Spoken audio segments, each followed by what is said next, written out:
Bismillahirrahmanirrahim. Assalamualaikum warahmatullahi wabarakatuh. Alhamdulillahirabbil alamin. Allahumma shalli ala sayyidina Muhammad wa ala ali sayyidina Muhammad. Mudah-mudahan kita mendapatkan syafaatnya Rasulullah sallallahu alaihi wasallam di yaumil akhir. Amin. Allahumma amin. Dan kita semua mudah-mudahan mendapat hidayah Allah Subhanahu wa taala, petunjuknya baik yang sudah beriman maupun yang belum beriman. Harapan semuanya kita mentauhidkan Allah Subhanahu wa taala, la ilaha illallah, tiada Tuhan selain Allah. Dalam kesempatan ini sahabat semuanya, izinkan saya membacakan surat Al-Maidah ayat 110 yang saya baca terjemahannya saja karena cukup panjang. Saya juga bukan seorang qori ya. Dari Al-Qur'an Al-Huda, kelompok Gema Insani, Al-Quran 3 bahasa, yakni bahasa Arab, bahasa Inggris, dan bahasa Indonesia.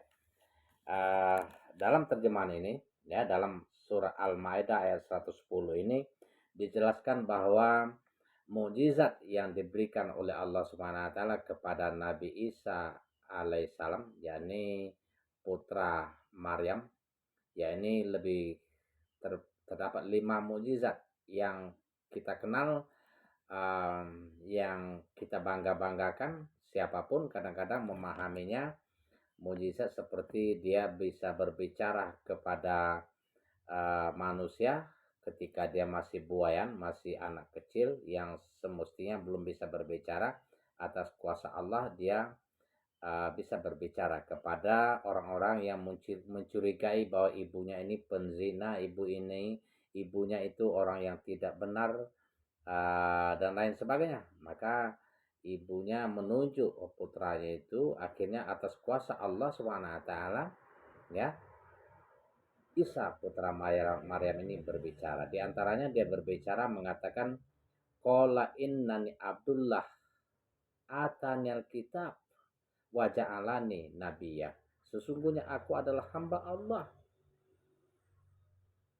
Allah akan memberikanku sebuah kitab, yakni Injil, dan Allah akan menjadikan aku seorang nabi. Ini dalam Al-Quran surah Maryam ayat 30, yang tujuannya kenapa? Ini diturunkan oleh Allah Subhanahu wa taala melalui malaikat Jibril kepada Nabi Muhammad agar diceritakan, agar diajarkan kebenaran yang terjadi terhadap para nabi-nabi sebelum Nabi Muhammad SAW. Tentu Nabi Muhammad dari mana tahu kalau bukan dari Allah Subhanahu wa taala.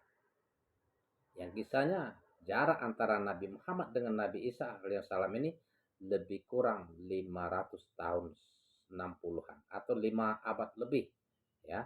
Artinya kita kadang-kadang jarak 10 tahun aja dengan kita kelahiran sudah nggak karuan lagi, ya, apalagi berabad-abad.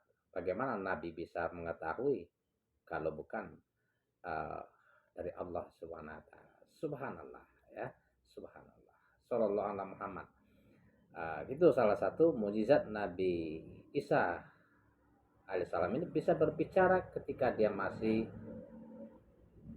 bayi, ya, masih sangat kecil, masih dalam buaya. Baik, saya bacakan surat terjemahan dari surah Al-Maidah ayat 110 ini.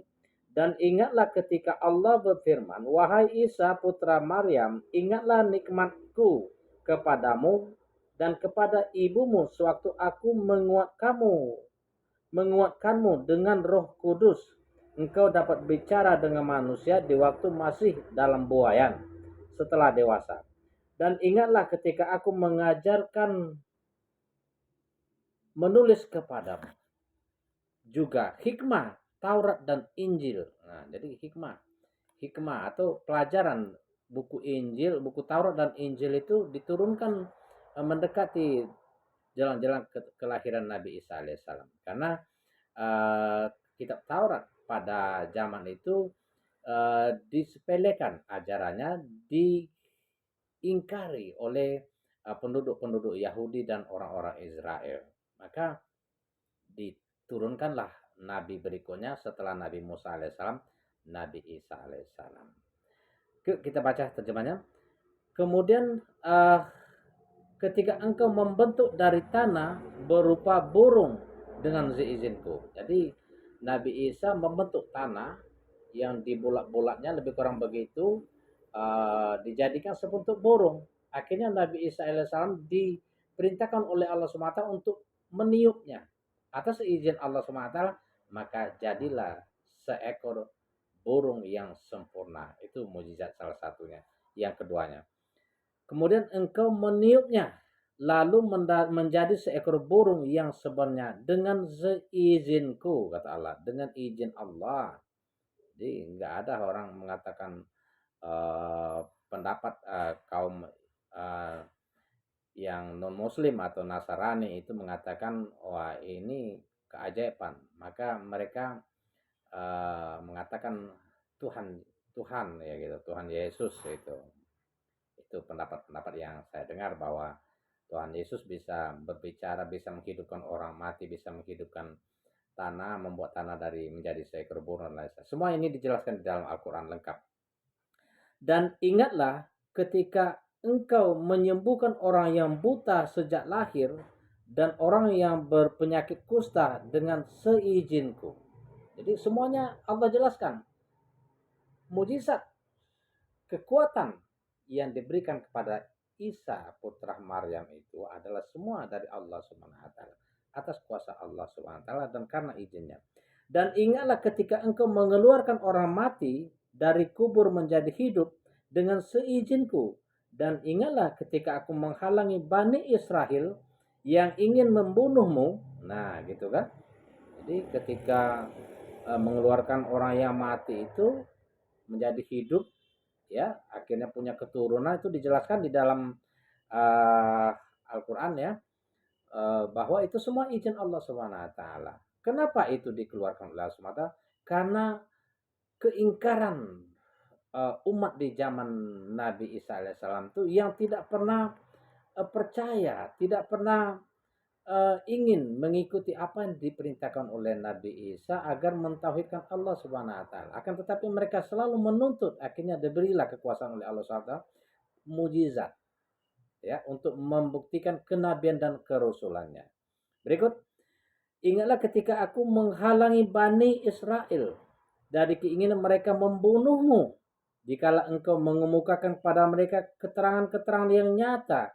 Lalu orang-orang kafir di antara mereka berkata, ini tidak lain hanyalah sihir yang nyata.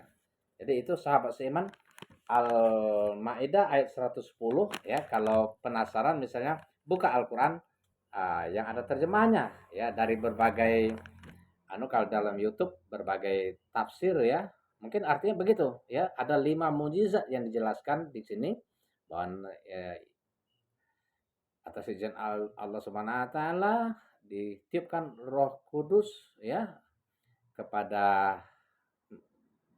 Siti Maryam, akhirnya kun fayakun ya, hamil melahirkan seorang putra yang diberi kuasa bisa berbicara ketika dalam buayan, bisa membentuk sebuah tanah berbentuk rupa burung ditiupkan, bisa mengobati orang sakit dari kusta, bisa menghidupkan orang mati ya, dan bisa selamat dari kejaran orang-orang Israel yang ingin membunuhnya. Itu semuanya atas kuasa Allah. Kita ketahui bahwa tidak sedikit sekali nabi yang dimusuhi ya, yang ingin menyatakan kebenaran, ingin mentauhidkan Allah Subhanahu wa taala, semua pada manusia, termasuk Nabi Isa alaihissalam. Akhirnya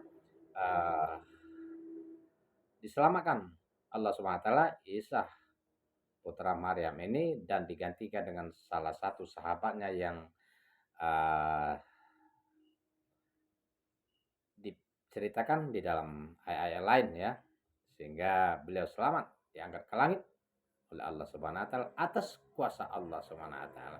Jika sahabat siapapun ya ingin belajar ilmu yang sebenarnya adalah semuanya lengkap di dalam Al-Quran.